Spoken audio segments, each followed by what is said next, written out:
ازيكم يا حلوين؟ يا رب تكونوا بخير. النهارده بقى يا بنات هقول لكم على تريكاتي في المخلل الليمون اللي هتاكليه بعد 3 ايام، وكمان مخلل الخيار بتاع المحلات اللي بيقرمش حاجه كده اللهم بارك، وهتاكليه كمان بعد يوم واحد بالظبط هيبقى جاهز معاكي الخيار المخلل. ونقلب البطرمانات بقى، وتريكات مهمه تعالى اقول لك عليها ازاي تقلبي البطرمان عشان المخلل بتاعك يطلع ناجح. يلا نقول بسم الله. ما تنسيش تصلي على الحبيب المصطفى صلى الله عليه وسلم. يلا بينا نبدا الفيديو على طول. انا فاتن، ما تنسيش لايك وشير وسبسكرايب لقناتي وتابعيني على طول عشان بنزل لكم وصفات حلوه، وكمان بعمل عروض وصفات اكل، وبعمل عروض اكل ودايما هتلاقيها عندي على الجروب الواتساب اللي عايز يدخل يا بنات. ويلا نقول بسم الله. بصوا بقى، اول حاجه يا بنات هنا انا عندي كيلو وربع من الخيار، تمام، وربع كيلو فلفل حار او شطه. وطبعا الخيار بتاعي بقى غسلاه وفتحاه كده من الجنب، والفلفل طبعا غسلاه كويس وشايله العنقود بتاعه اللي فوق ده.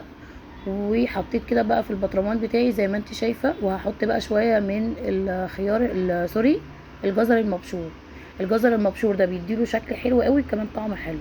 عايزه اقول لكم المخلل ده بطلعه زي ما هو كده اوردر. عايزه اقول لكم بسم الله ما شاء الله اللهم بارك، دايما بطلع كذا كذا بطرمان في اليوم، يعني مطلوب مني دايما، لاني انا ليا تركات معينه في المخلل بتاعي. تعالوا بقى نعمل المحلول اللي هنعمل بيه المخلل. عندي هي الميه دي مفلتره او من الفلتر، لو انت عندك فلتر هاتي ميه من الفلتر، ما عندكيش اغلي ميه وسيبيها تهدى خالص. عندي هنا معلقتين بالظبط من الخل، معلقه من السكر، ايوه سكر ما تقلقيش، هيدي معاكي طعم حلو قوي للمخلل. ومعلقه كبيره من الثوم المهروس او المفروم، ومعلقتين من الهريسه لو انت بتحبيها سبايسي. طبعا مخلل المصريين كله بيحبوهم بيحبوا سبايسي، فطبعا بحبها سبايسي، فبحط بقى الهريسه الشطه دي، بتودي الخيار في حته تانية خالص. والله بجد هتعتمدي الطريقه دي ان شاء الله. زي ما قلت لك انا بيطلب مني دايما المخلل بتاعي لاني انا الحمد لله مميزه فيه. والملح بتاعك بقى حسب الرغبه، حسب انت بتحبي المخلل ايه. هتدوقي الملح بقى وتظبطي الملح.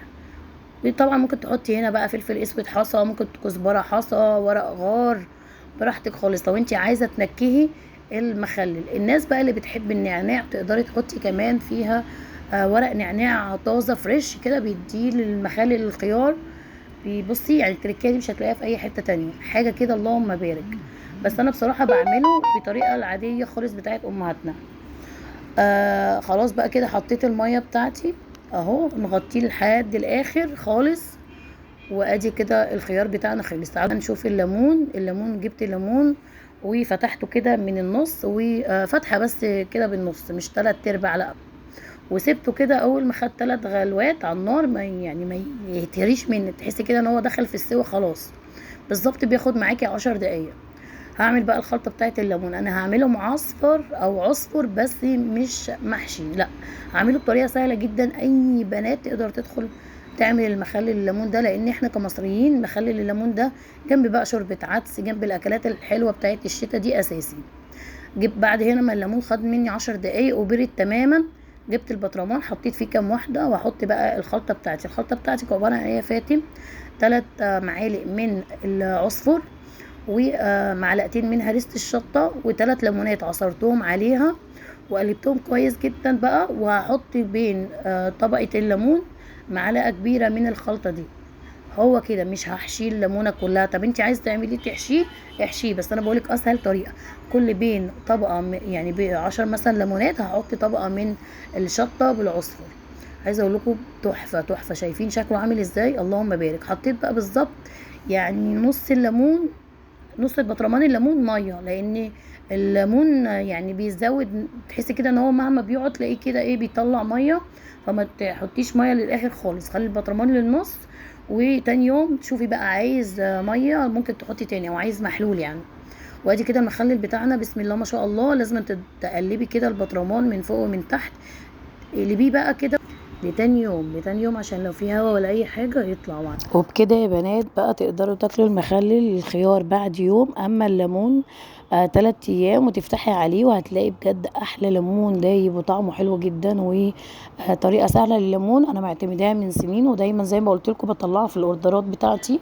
عندي جروب واتساب بعمل اكل بيتي. وعايزه اقول لكم لحوم مصنعه، وبعمل كل يوم عروض يا بنات. ان شاء الله نعمل لكم فيديو بالعروض وباللحوم بتاعتي المصنعه بكل الاصناف. وهنزل لكم كمان اللينك بتاع الواتس بتاعي في الديسكريبشن.